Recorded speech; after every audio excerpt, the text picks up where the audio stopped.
On le sait, avec la réforme des retraites, un certain nombre de choses vont changer et notamment les pensions de réversion. Le COR, Conseil d'orientation des retraites, un organisme qui dépend de Matignon, vient de faire ses propositions en matière de pensions de réversion. Certaines sont explosives, nous allons voir ça. Alors qu'est-ce que c'est cette pension de réversion? Eh bien c'est facile, dans un couple, quand l'un décède, la retraite qu'il percevait est versée au survivant, mais une part seulement de cette retraite est versée au survivant. C'est ça la pension de réversion. Alors, dans les propositions du Conseil d'orientation des retraites, la première est assez traditionnelle. Le COR propose d'harmoniser les conditions d'attribution des pensions de réversion. Parce qu'aujourd'hui, avec nos 42 régimes de retraite, on a des conditions d'attribution qui sont très différentes d'un régime à l'autre. Par exemple, le taux de la réversion.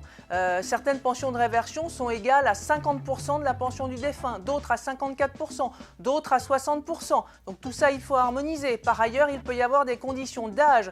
Dans certains régimes, on exige, pour que le conjoint survivant puisse percevoir cette pension de réversion, qu'il ait un certain âge, 55 ans par exemple. Dans d'autres régimes, il n'y a absolument pas de condition d'âge. Il peut aussi y avoir des conditions de ressources. Dans le régime de base des salariés, par exemple, le conjoint survivant ne perçoit la pension de réversion que s'il a des revenus inférieurs à un certain seuil. Enfin, il peut y avoir des conditions de durée de mariage ou même des conditions de remariage. Donc on le voit, il y a de multiples conditions d'attribution qu'il faut harmoniser. Alors le COR dit attention, si on harmonise c'est bien, mais si on harmonise vers le haut, ça va coûter cher à tout le monde et notamment aux pensionnés habituels, aux retraités, que ça va baisser la retraite de tous les autres si on monte les pensions de réversion.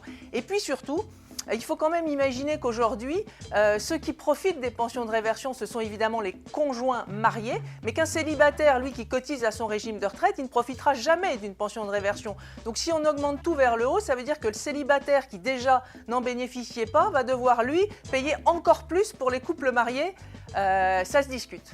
La deuxième piste évoquée par le Conseil d'orientation des retraites est beaucoup plus inédite. Elle consiste à partager les droits à retraite des conjoints pendant le mariage. Je m'explique. Les deux conjoints sont mariés, pendant toute la durée de la vie commune, ils mettent tous leurs droits à retraite dans un pot commun et au moment de la séparation, soit par divorce, soit par décès, on partage ces droits à 50-50. Chacun en prend la moitié et puis ensuite, en cas de divorce, donc vous prenez la moitié de ce que vous avez constitué avec votre conjoint pendant la vie commune et à partir du divorce, vous constituez vos propres droits. Cette solution, elle a un avantage, c'est qu'elle ne ferait pas payer ceux qui n'utilisent pas les pensions de réversion, donc les gens qui ne sont pas mariés ou les célibataires.